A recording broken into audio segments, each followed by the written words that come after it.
अक्सर लोगों ने टोर्नाडोज हॉलीवुड मूवीज में देखे होंगे क्योंकि हर साल 65% टोर्नाडोज अमेरिका में ही आते हैं।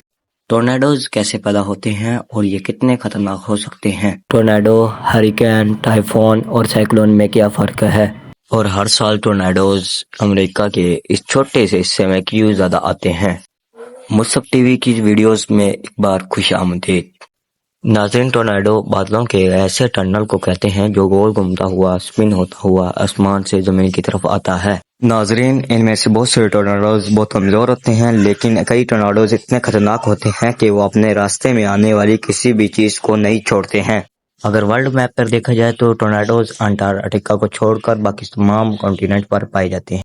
कहीं कमजोर तो कहीं इन्हें पावरफुल फॉर्म में देखा जाता है।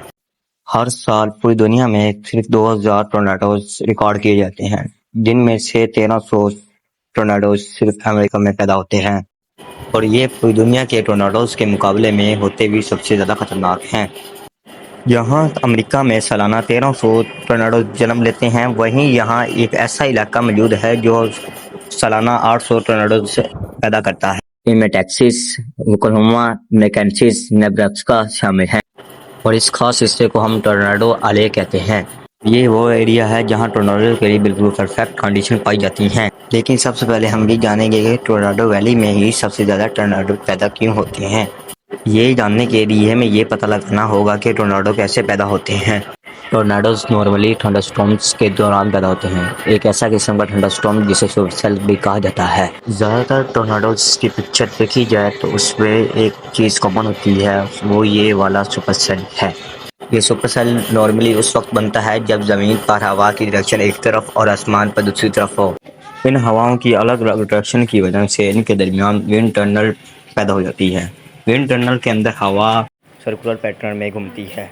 शुरू में ये विंड टनल हॉरिजॉन्टल होता है जो कि नुकसान नहीं पहुंचा सकता, लेकिन अगर ये विंड टनल एक ऐसी जगह पे हो जहां एवोपोरेशन हो रही हो तो फिर ये मामला थोड़ा सा गड़बड़ हो सकता है। जब जमीन का पानी भाप बन के ऊपर की तरफ जाता है तो आहिस्ता आहिस्ता इस विंड टनल की डायरेक्शन को हॉरिजॉन्टल से वर्टिकल कर देता है। इसके वर्टिकल होते ही पूरी सिचुएशन चेंज हो जाती है। ये सिर्फ अब नॉर्मल थंडरस्टॉर्म नहीं बल्कि एक स्पिन करता हुआ सुपर सेल बन जाता है।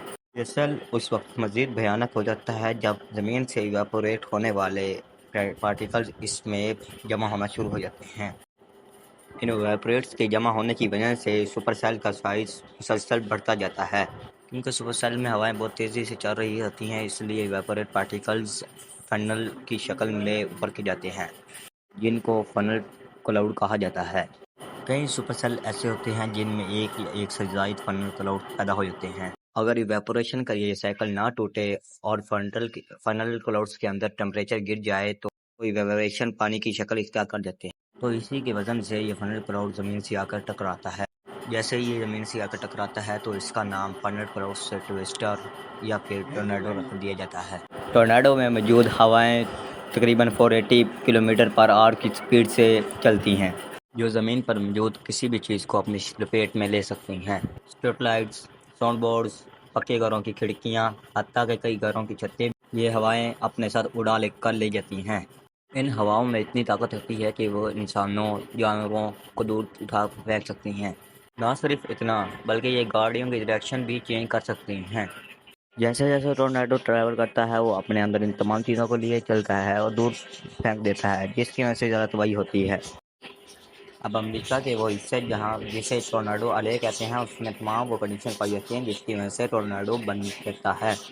गल्फ ऑफ मेक्सिको से ह्यूमिड विंड्स यानी नमी वाली गर्म हवाएं नॉर्थ की तरफ जाती हैं और वेस्ट पे मौजूद पैसिफिक ओशन और गल्फ ऑफ कैलिफोर्निया से हवाएं पहाड़ों के ऊपर से होकर जब गुजरती है तो वो ठंडी भी हो जाती है और काफी ज्यादा ऊंची भी।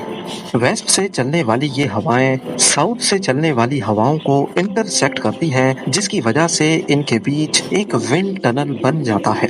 क्योंकि गल्फ ऑफ मेक्सिको से आने वाली हवा नम और गर्म होती है, इसी वजह से इनमें मौजूद वाटर वेपर्स ऊपर की तरफ जाते हैं और इस विंड टनल को बिल्कुल सीधा वर्टिकल कर देते हैं, जिसकी वजह से यहाँ सुपर सेल का बनना काफी इजी हो जाता है। और जैसा कि हमने पहले भी जाना, ये सुपर सेल तब मजीद बड़ा हो जाता है जैसे जैसे इसमें वाटर वेपर्स इकट्ठे होते जाते हैं। अब नॉर्मली ये ज़रूरी नहीं है कि हर सुपर सेल में से ही टॉर्नेडो निकले, क्योंकि सुपर सेल के बनते ही तेज बारिश या ओला बारिश शुरू हो जाती है, जो ऊपर आने वाले वाटर वेपर्स को ठंडा कर देती है और ऐसे सुपर सेल का साइकिल टूट जाता है। लेकिन टॉर्नेडो एली में वेस्ट से चलने वाली हवाएं बहुत तेज होती हैं, जो बारिश के पानी को यहाँ गिरने नहीं देती, जिसकी वजह से यहाँ एवोपरेशन का प्रोसेस टूट नहीं पाता और ऐसे सुपर सेल मजीद बड़ा होता जाता है। जितनी देर तक सुपर सेल बना रहेगा, उतना ही इसमें से फनल क्लाउड और फिर टॉर्नेडो बनने के चांसेस बढ़ जाते हैं।